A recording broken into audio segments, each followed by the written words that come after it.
du mouvement et surtout de la vitesse, Sylvain, dans l'exécution et dans la transmission. Oh, oh oui! Oh, quelle passe! Ah, il l'a laissé. Ah, la passe carrée, ouais, même en bas, c'est des enfin, moi, je ne dis rien, Sylvain, sur ça. Allez, ça repart. Oui, oh oui, oui! Là, la petite passe de Valier blessure est intéressante. Ouais, c'était compliqué là. Il s'est arraché, ouais. Et là, Fugio, le Aubertin, qui gagne son duel. Gelbert. Riendo. Oh, et but! Et but! Ah. On va voir ici. Ah oui, c'est un Bordelais. C'est Jonathan Janil qui, en voulant couper le jeu, trompe. Oh, attention, oh là, ils sont pas compris. Ça va être un 2 contre 1 avec Riendo surtout au milieu. Voilà. Et but! Ah ouais! Ah ouais, et là. Et on voit la petite passe levée là. Magnifique.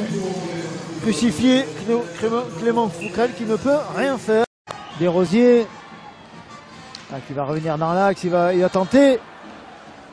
C'est un poteau. Et but! Oh! But d'Hugo Gallet. Oh, là, but d'Hugo Gallet. Il garde bien ce palais. Là, il est du revers, c'est compliqué. Et là, le palais va à l'extérieur. On voit Bertin qui est complètement à l'opposé de sa cage. Et un palais qui revient. Des Bordelais, un shoot. Non, on ouvre sur. Ah, c'était compliqué. Oh, but! Oh, quel revers! Attends, Janil. Ah ouais. Il a redonné. Voilà. Ça arrive. Jonathan Janil qui contrôle un double contact. Ouais. Il me semble que c'est entre les jambes. Oh, Hugman. C'est récupéré. Ah, c'est bien fait. Oh, but! Ah oui, oui! Magnifique! Quel jeu de Julien Guillaume. Très un palais joli. Lancé au milieu par Hugman Qui finalement, qui est arrivé dans la... Un palais qui est mal, hop, une petite ramasse et un lancer, ouais. Magnifique, il le mérite. Ah, Edson, il va prendre un lancer. Il va prendre un lancer. Hein. Oh non! Oh, but! Oui, but. Oh là! Ah ouais.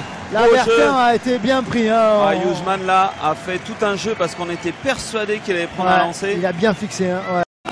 Il a attiré tout le monde. Hugman là-dessus. Le défenseur et le gardien. Le shoot de Melichko. Oh là là. Oh, le rebond, il sait pas où il est. Ah oui! Ah oui! Julien Guillaume, le doublé. Ah, le doublé sur cette erreur de Léo Bertin. Je pense qu'il terminera cette partie. Je sais que Christophe Latsag a joué à oui, Rouen. Oui, c'est vrai.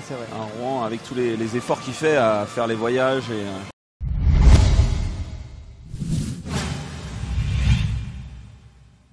Ça fait du bien ça là, au moral et à la tête. Ouais, c'est sûr qu'on en avait vraiment besoin. Après la défaite à Anglette où on menait 3-0, c'était un petit peu difficile. On s'est parlé dans le vestiaire, on s'est dit les choses qui n'allaient pas. Et je pense que ce soir, on a montré qu'on était revenu à nos bases. Et puis on a travaillé fort et ça a payé, ça fait vraiment du bien.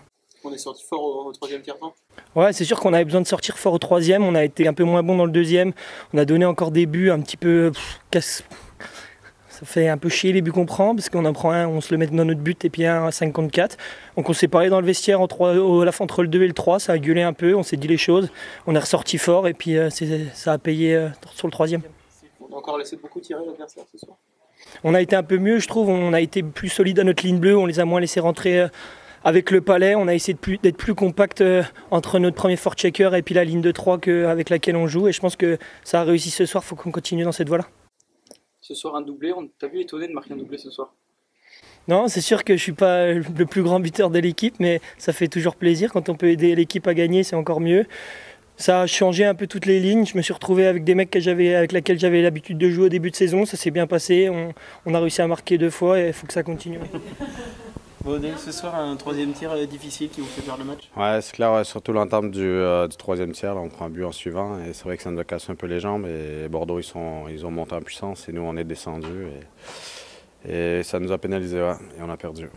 C'est le but sur coup qui vous met un grand coup derrière. Ouais, le 4-2, il nous fait mal. Et puis après, on n'arrive pas à remonter la pente et à reprendre le momentum et tout ça. C'est vrai que la deuxième tiers, on revient à 2-2 et ça nous met un peu dans le match et tout ça. Et on espérait faire un meilleur tiers-temps, début de tiers-temps. Ouais. Un manque de réalisme en supériorité aussi ce soir? Ouais, aussi après, je pense qu'il y a eu un grand Fouquerel parce qu'au début du match, on a eu deux très bons powerplay et je pense qu'il a été très solide parce qu'il y a eu beaucoup de lancers et il a été très bon. Hein.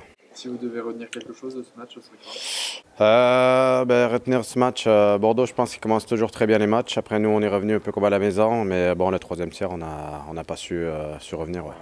Au niveau du derby, qu'est-ce que ça représente pour vous? Le derby, là, ça représente beaucoup de choses parce que en fait, ce soir, c'était mon dernier derby parce que j'arrête après, je prends ma retraite à la fin de la saison. Fait que c'est vrai que ça avait un petit coup pour moi.